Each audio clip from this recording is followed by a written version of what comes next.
When it comes to transformation, healing, certain aspects of your life, it is very important to understand that we should start working from the level of the energy. So now what do I mean by that? Even if you look at your own example, you will find that you will be able to do certain things effortlessly, successfully. And that is one reason why you are able to succeed to whatever level you are. At the same time, you may also have a desire to change certain aspects of your life, maybe certain aspects of your behavior, maybe to surpass certain limits which you are not able to cross. These happen because at the energetic level, there are certain impressions. And the reason why you are successful is, in spite of the energetic impression, you have been able to bypass it and then do certain things repeatedly, which has made you successful. But certain areas still pull you back because energetically you are still stuck. And it can be still stuck because of fear, very deep fear. I'm talking about deep fear. I would say even frustration, a given up attitude, jealousy, anger towards other people. Now, these emotions influence thoughts and behavior on one level. And these emotions are influenced by their energetic inputs. That is one reason why after a bout of anger or rage, you feel maybe more depressed or more tired. Right?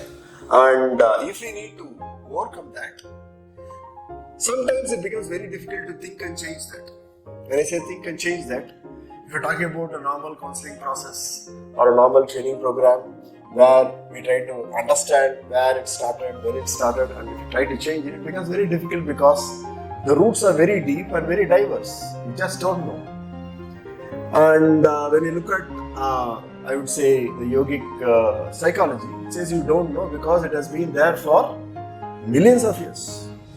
We have many types of memory, and one type of memory is what we call as genetic memory, which were derived from our ancestors, from our parents. We just do not know the root cause.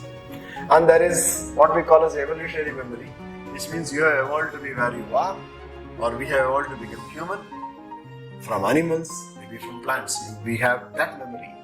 All those memories have energetic imprints in the system, and they influence emotions, which then influence thoughts. So the question is, how do we bring about overall change when we do not even know where it started?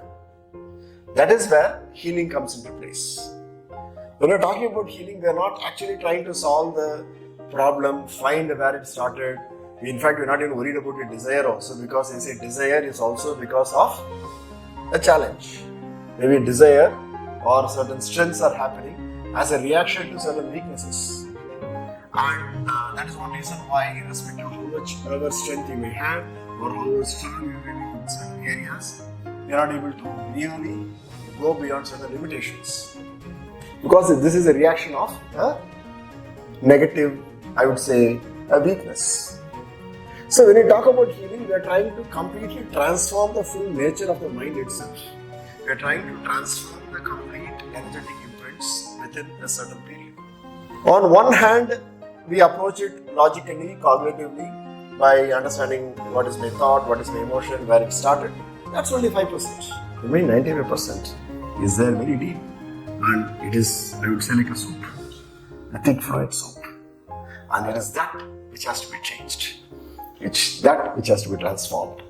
When we can access that part by, I would say, reducing the speed of the mind, by bringing down a different frequency, then naturally that part starts moving, changing. And that's what healing is about. If you look at most of the healing practices, we call it spiritual. It is linked to spiritual because we are not talking about the body, we are not talking about the mind, we are talking about something beyond these dimensions. And that dimension, you can call it spiritual dimension, or the dimension where the quantum, the realm of quantum, because we just don't know. By just pure intention it happens. Now, the cognitive mind will say it is not practical because you think you have made it happen. All successes, I have made it happen. Or some people will accept, I made this mistake, so this is not happening. But in spite of all that, we still go and pray, isn't it? Why do we pray? Why are we attracted? Why are we actually sucked in? Or even I would say, psyched by certain energy beings, by certain energy spaces? Why do we even believe that there is something beyond us which is still influencing our life? Deep in we know that we are influenced. There are certain aspects of life which the cognitive mind, the sensory mind cannot access, cannot move and change. And there is a systematic way to connect with that dimension and bring out internal change. That's what we're talking about healing. Especially when you feel that you have tried all methods, or you're working too hard, or you're thinking too hard, you feel very vulnerable, you feel rejected.